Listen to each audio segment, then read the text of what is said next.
আজ তোমায় অনেক বেশি মনে পড়ছে। জানো, আজ খুব ভোরে যখন চোখটা খুলতেই সূর্যটাকে দেখলাম, তখন কেন যেন মনে হলো সূর্যটাতে তোমার মুখ ভেসে উঠেছে। সত্যি বেশ কিছুদিন হলো তোমাকে অনেক বেশি মনে পড়ছে। বিকেলের এলোমেলো বাতাস আর অঝোর বৃষ্টি সবার মনে দোলা দিয়ে যায়। কিন্তু জানো, তুমি চলে যাওয়ার পর থেকে ভোরের হিমেল হাওয়া, বাগানের ফুল, পাখির গান, বিকেলের মিষ্টি রোদ কিংবা রক্তিম গোধূলি কিছুই আর ভালো লাগে না। মোটেও সহ্য হয় না এগুলো। আর বৃষ্টি আর কিভাবে ভালো লাগবে বলো? তুমি চলে যাওয়ার পর থেকে তো এই দুই চোখ হয়ে গেছে আকাশ, যে আকাশ থেকে অযোধ্যায় বৃষ্টি ঝরে সকাল সন্ধ্যা। আচ্ছা, তুমি কি তা দেখতে পাও? আজ সংসদ ভবনের রাস্তা ধরে হেঁটে যাচ্ছিলাম, যে রাস্তায় তোমার হাত ধরে হেঁটেছি অসংখ্যবার। জানো, আমার আর তোমার মতো অনেকে এখন এই রাস্তায় হাত ধরাধরি করে হেঁটে চলে। কেন আমাকে এভাবে কষ্ট দিলে? কি দোষ করেছিলাম আমি? কেন আমাকে প্রতিনিয়ত কাঁদতে হয় তোমাকে ভেবে? আজ রোদ্দুর মুখর দিনটা হঠাৎ করে শেষ হলো বৃষ্টি দিয়ে, যে বৃষ্টি তুমি অসম্ভব ভালোবাসতে। শেষ বিকেলের আচমকা বৃষ্টি আজ ভিজিয়ে দিয়ে গেছে আমার সমস্ত শরীর। কিন্তু জানো, আমার চোখ ভেজাতে পারেনি। তুমি না বলতে রাস্তাঘাটে কান্নাকাটি করে বাচ্চা ছেলেরা। আমি তো আর বাচ্চা ছেলে নই, তাই রাস্তায় কাঁদতেও লজ্জা লাগে, যে কারণে সারা রাত লুকিয়ে কাঁদি তোমাকে ভেবে। বিকেলের ঝুম বৃষ্টি গোধূলিবেলা লাল রঙে ছেয়ে গেছে আকাশ। আর সন্ধ্যার পর দেখলাম আকাশে মেঘের সাথে পূর্ণিমা চাঁদের লুকোচুরি খেলা। প্রকৃতি আজ তোমার ভালো লাগার সবকিছুই তুলে ধরেছে। শুধু তুমি আজ আমার পাশে নেই। যেন মাঝে মাঝে ভাবি তোমাকে ভেবে আর কাঁদবো না, কিন্তু স্মৃতিগুলো নিষ্ঠুর প্রকৃতি বারবার তোমার কথা মনে করিয়ে দেয়। তখন আর নিজেকে সামলাতে পারি না, অযোধ্যায় কাঁদতে থাকি একা একা। জানো, এখন রাত 2টা। 2 ঘন্টা আগে সূচনা হয়েছে আর একটা নতুন দিনের। 19শে মে। 2 বছর আগে এই দিনে সম্পর্কে ইতি টেনে আমাকে পাহাড় সময় কষ্ট দিয়ে তুমি চলে গিয়েছো। জানো, তারপর থেকে আজ পর্যন্ত এই দু চোখে ঘুম নেই। মাঝে মাঝে রাত জেগে কাঁদতে থাকে, আর আমার সঙ্গী মাঝে মাঝে কাঁদে ওই বিশাল আকাশটা। 12টার পর যখন তোমাকে ভেবে কাঁদছিলাম, ঠিক তখনই এক বুক হাজারে নিয়ে ফুপিয়ে কেঁদে উঠল আকাশটা। ঝুম বৃষ্টি শুরু হলো আবারও। ওই আকাশটাও কি আমার মতো একা? খোলা আকাশ আর আমি একসাথে কাঁদবো বলে ছুটে গিয়েছিলাম ছাদে। আজ বিশাল আকাশটার সাথে কাঁধে কাঁধ রেখে কেঁদেছি আমি। আমার চোখ থেকে ঝরে পড়ে অশ্রুকণা বৃষ্টির জলের সাথে মিশে ছাদ থেকে গড়িয়ে পড়েছে মাটিতে। আমাকে এক বুক কষ্ট দিয়ে যে মাটিতে অনেক সুখে ঘুমিয়ে আছো তুমি, কেন আমাকে এভাবে একা রেখে চলে গিয়েছো সেদিন? তবে কেন ভালোবেসেছিলে?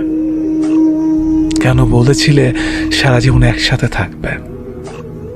তোমার কিছু সুখ স্মৃতি নিয়ে আজও বেঁচে আছি লাশ হয়ে। মাঝে মাঝে তারাদের সাথে এখন কথা বলে। যেন তারারা বলে তুমি নাকি আবারও ফিরে আসবে। জানো, তুমি না জীবনটা আজ ধ্বংসের অনেক কাছাকাছি। নিজেকে আর কারো কাছে প্রমাণ করতে ইচ্ছে করে না। জানো, মা কি বলে? মা বলে আমি নাকি একটা মরমের জন্য নিজের জীবনটাকে নষ্ট করে ফেলেছি। আচ্ছা, তুমি বলো, ভালোবাসা কি কখনো মরে? জানো, তোমাকে এখনো অনেক ভালোবাসি, অনেকটা পাগলের মতো। যেদিন তুমি শেষ বিদের সাজে সেজেছিলে, সেদিন তোমাকে অসম্ভব সুন্দর লাগছিল। কিন্তু সবাই আমার সাথে প্রচন্ড খারাপ ব্যবহার করেছিল সেদিন। কেউ আমাকে তোমার মুখটা দেখতে দিচ্ছিল না। শুধু তারা বলছিল মৃত মহিলার মুখ নাকি পরপুরুষকে দেখানো উচিত না। আচ্ছা, তুমি বলো, আমি কি পরপুরুষ? 5 ঘন্টা আগে খাটিয়ে ঘুমিয়ে থাকা মেয়েটির সবচেয়ে আপন যে এই ছেলেটাই ছিল। তা বলার মতো সেদিন কোনো লোকই ছিল না। অনেক কাকতি মিনতির পর দেখেছিলাম তোমাকে। তোমার ঠোঁটের কোণে আগে সেই চিরচেনা হাসিটা সেদিনও ছিল। বারবার কেন যেন মনে হচ্ছিল তুমি চোখ খুলে তাকাবে, আমাকে কাছে ডেকে জড়িয়ে ধরবে। সেদিন তুমি অনেক নিষ্ঠুর ছিলে। পাগলের মতো সেদিন অপেক্ষা করেছিলাম তোমার ডাকের আশায়। ভুলে গিয়েছিলাম যে ওপারে চলে গেলে কেউ আর ফিরে আসে না। যেন এখনো মাঝে মাঝে মনে হয় আমি যেন ঘুমিয়ে আছি, আর যা কিছু হচ্ছে এগুলো সব দুঃস্বপ্ন। খুব ইচ্ছে হয় তোমার কাছে যাওয়ার, তোমার পাশে শুয়ে থাকবো, আর রাত দিন দুজনে গল্প করব। আমি কিন্তু আর মোটেও ঝগড়া করব না।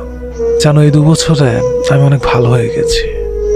কাউকে আর কষ্ট দেয় না, কেননা কষ্ট কি তা যে এখন আমি বুঝতে শিখেছি। আমার নিথুনি পুরো দাগ নিয়ে তোমার মতো অন্য কেউ আর অভিযোগ করে না। তেমনই টোল পড়া গেলার হাসি দেখতে কেউ আর আমাকে অকারণে হাসায় না। জানো, আমার মুখে তোমার অভিযোগ আর পছন্দের অংশ দুটোই আজ কালো দাড়িতে ঢেকে গেছে। 2 বছর হয়ে গেল, অথচ মনে হয় এই তো সেদিন তোমাকে চলে যেতে দেখলাম।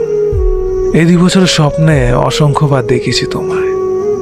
কখনো মুখ ভরা হাসি নিয়ে এসেছো, আবার কখনো মুখ ভার করে। কিন্তু যখনই স্পর্শ করতে চেয়েছি তখনই চলে গেছো আমাকে কাঁদিয়ে। কেন ওইভাবে কষ্ট দাও আমায়? আমি সত্যি আর সইতে পারি না। লোকে বলে মানুষ নাকি মৃত্যুর পূর্বে তার প্রিয় মৃত মানুষগুলোকে স্বপ্ন দেখতে পায়। আমি তো প্রায় তোমাকে স্বপ্ন দেখেছি। কই, আমি তো মরি না। তোমার কাছে খুব যেতে ইচ্ছে করে, খুব। তোমাকে পেয়েও ধরে রাখতে পারলাম না। নিজেকে আমার খুব ব্যর্থ মনে হয়। আমরা দুজনকে চাইলেও বিধাতা আমাদের চায়নি। বিধাতার এই চাওয়াটা কি শুধু দুনিয়ার জন্যই ছিল? প্রভু পরকাল স্বর্গ নরক যদি সত্যি হয়, তাহলে তোমাকে হয়তো একদিন পাবো, যে পাওয়াটা হবে চিরকালের জন্য, যাতে থাকবে না হারানোর ভয়। তোমাকে এখনো অনেক ভালোবাসি। হ্যাঁ, সত্যি অনেক ভালোবাসি তোমাকে। চলে যাব এই জগতে মায়া ত্যাগ করে এক অন্ধকার ভরা ঘরে, যে ঘরে আমি বাদে কেউ থাকবে না। থাকবে শুধু আমার নিস্তব্ধ আর একাকিত্ব, যেখানে আমি কোনো নিঃশ্বাস নিব না। শুধু নির্বাক হয়ে চিরনিদ্রায় আমার নিথর দেহটা ঘুমিয়ে থাকবে। কখনো সেই দেহটা জাগবে না, কখনো প্রাণ খুলে আসবে না, কখনো কাঁদবে না, শুধু নিশ্চুপ হয়ে থাক।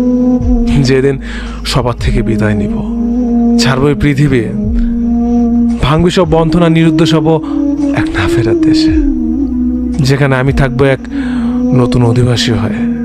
ভুলে যাব সেদিন দুনিয়ার সব কিছু, কিছুই মনে থাকবে না। জীবনের চিরস্মরণীয় সব মুহূর্ত রয়ে যাবে স্মৃতির পাতায়। সেদিন থেকে অস্তিত্ব বলে কিছু আর থাকবে না। পৃথিবীতে পরিচয় থাকবে শুধু এক গত হয়ে যাওয়া মানুষ হিসেবে। হাত ঠাঁই পাবে আমার ছবি কোন এক দেয়ালের ছবির ফ্রেমে। সময়ের সাথে সাথে আমাকে ভুলতে শুরু করবে। কারো কাছে স্মরণীয় থাকবো তার স্মৃতির মাঝে। সেদিনকে একবার ডাকলেও সাড়া দেওয়া সম্ভব হবে না। কারো কাছে কয়েকটা শব্দ বিনিময় করার ক্ষমতাটাও থাকবে না। কারণ শরীর থেকে আত্মাটা যখন নিজের সম্পূর্ণ বিচ্ছিন্ন করবে, সাথে সাথে এই ধরনের মাঝে থমকে যাব, আর নিজের নামটা আর থাকবে না, লাশ বলে গণ্য হবে। মাটির নিচে সে আধার ঘরে এক অসহনীয় যন্ত্রণায় থাকবে নিথর দেহটা। হাজার আর্তনাদ করব, কিন্তু শুনতে পাবে না কেউ।